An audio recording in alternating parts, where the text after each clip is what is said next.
జై శ్రీకృష్ణ.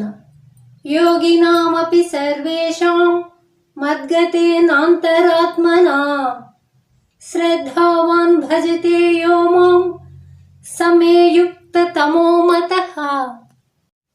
యోగులందరిలో ఎవడు నాయందు మనస్సును నిలిపి శ్రద్ధతో నన్ను ధ్యానించుచున్నాడు అటువంటి వాడే ఉత్తముడని నా అభిప్రాయము అని శ్రీకృష్ణుడు అర్జునుడితో చెప్పెను.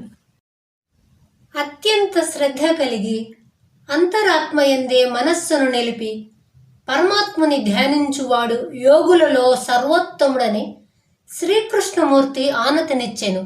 శ్రీకృష్ణుడు చరాచర ప్రాణికోట్ల హృదయాంతరాళముల యందు వెలుగొందు సాక్షాత్ పరమాత్మయే కాబట్టి నా యందు మనస్సును నిలుపుము అను వాక్యము యొక్క అర్థము హృదయ సాక్షి అయిన అంతరాత్మయందు చిత్తంను సంలగ్నం చేయమని అర్థమవుతుంది.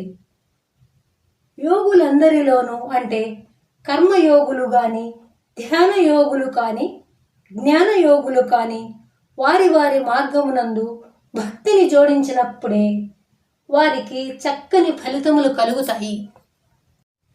ఈ భక్తి భావమే ఈ శ్లోకంలో చెప్పడమైనది. ఏ విత్తనమైనా నీటిలో తడిసినప్పుడే కదా మొలకెత్తుతుంది. అలాగే భక్తి అనే జలములో యోగి కూడినప్పుడు ఏ మార్గమైనా తప్పకుండా ఫలిస్తుంది. కాబట్టి మహనీయులెందరో ఏ మార్గంలో వెళ్ళినా భక్తిని మాత్రం ఆశ్రయించి తీరుతారు. అందువల్ల సాధకుడు అత్యంత శ్రద్ధ కలిగి భగవంతుని సేవించాలి.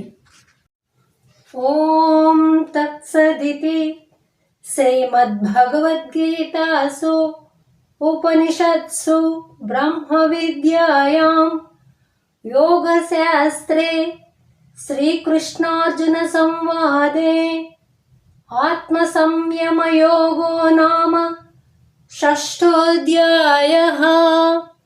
జై శ్రీకృష్ణ.